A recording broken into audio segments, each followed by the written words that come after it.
Here at VMware Explore in Las Vegas, everybody is talking about GenAI. But what even is GenAI? Is this just more AI washing, or does it actually make sense for VMware to be focusing on? I'm Stephen Foskett from Gestalt IT, and this is the Checksum.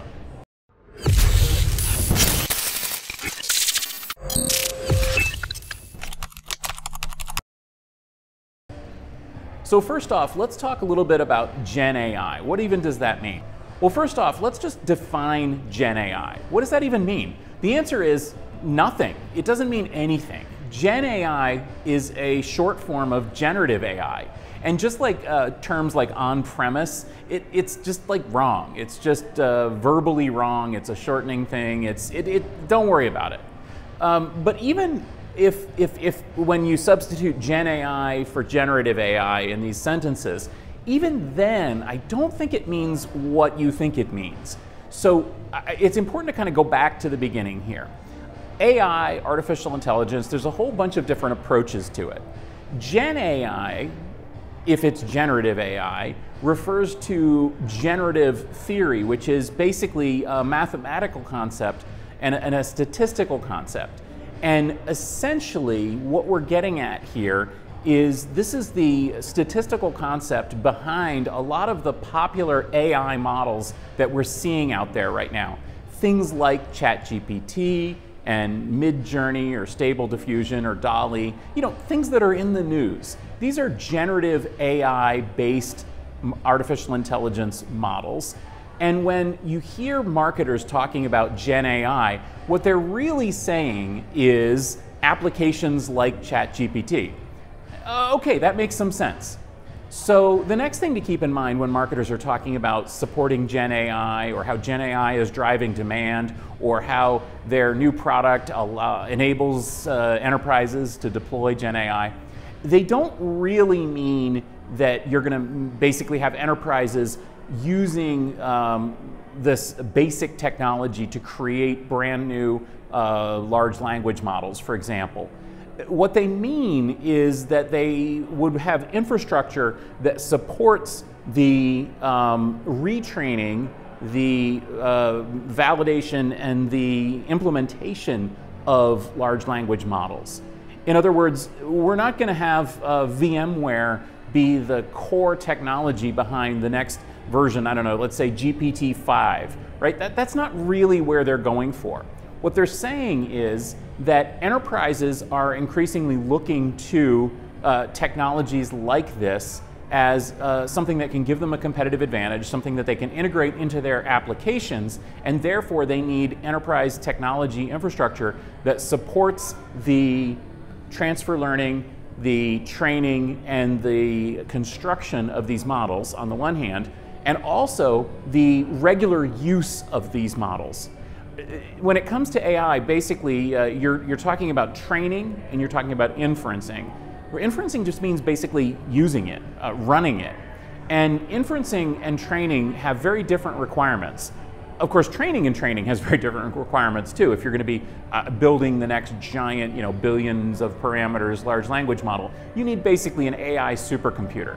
And there again, that's really not what any of these enterprise technology companies are talking about, whether it's storage or networking or virtualization, CPUs. They're not expecting you to build an AI supercomputer. What they're expecting you to do is to take a large language model, for example, and to use transfer learning techniques to basically bring in additional information, additional sort of domain-specific training.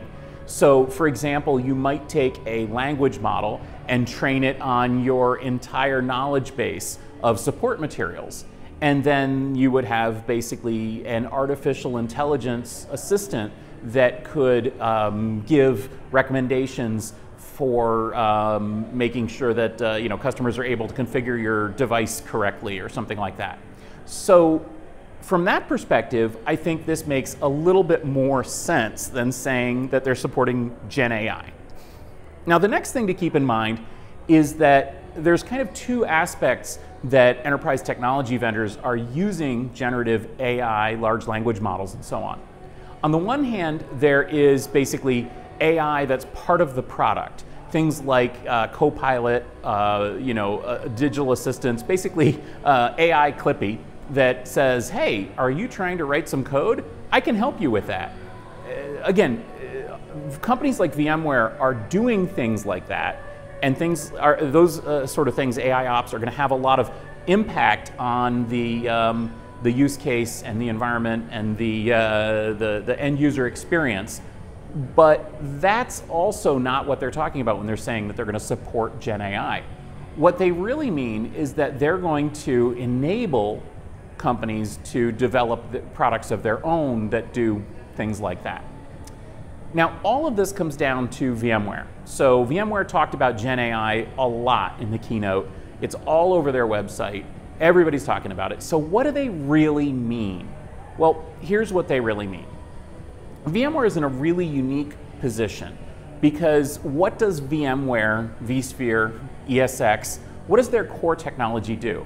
It basically aggregates physical hardware. Now, you've heard of disaggregation probably, but aggregation is kind of the same thing. Essentially, it's taking a pool of resources and making that pool of resources able to be segmented. So instead of a disaggregated architecture where you've got all sorts of resources that are not necessarily even connected and you pull them all together, aggregation is kind of the opposite. Essentially, you've got a set of resources and then you want to kind of subdivide it and use those resources. That's what VMware does for CPUs, for memory, for I/O, for storage, and it does it for GPUs as well. In fact, VMware has supported dynamic allocation of GPUs for a couple of different versions now, and it was one of the things they announced a few years ago. We covered it on the Tech Field Day presentations, we covered it on the Gestalt IT rundown. It turns out that that same technology can be used to support companies that are trying to build a dynamic architecture to support AI applications. So just like that massive many-core CPU or the big pool of memory or the vSAN storage layer, you can have a bunch of GPUs in the server and then you can dynamically assign them to different tasks. So for example, you could have a big machine with a whole bunch of GPUs in it, and you could say, hey, right now I need a virtual machine with 8 of those GPUs instead of just one of them. And then I'm going to run, my PyTorch on that, or I'm going to run my, my retraining, my transfer learning on that. And what VMware is saying, if you listen closely to the technologists, is that that system will actually perform better, surprisingly, than just kind of a raw bare metal machine. The reason for that is basically all the other things that VMware does, like memory over provisioning and storage acceleration and networking acceleration and all these things that VMware is good at. Well, that makes these systems perform really, really well. And that's really useful for companies that are trying to basically train a generative AI model. The other thing that we could do if we have a pool of GPUs is that we could assign them dynamically to inferencing tasks to match the needs of sort of the application of AI. So for example, batch processing of logs or something like that, you could basically build a bigger VM with more GPUs. You could run the inferencing tasks on that, and then you could tear it back down. This goes really in line with the kind of messages that we're hearing on the inferencing front from companies like Intel, who are saying, hey, you don't need GPUs at all. You can just use Xeon to run those kind of tasks. Well, if you don't have the latest Xeons with their acceleration instructions, you could theoretically build a GPU machine for that purpose and then tear it down again afterward. Again, these are the kind of cool things that VMware can do, and they have a lot to do with AI, and it makes a lot of sense.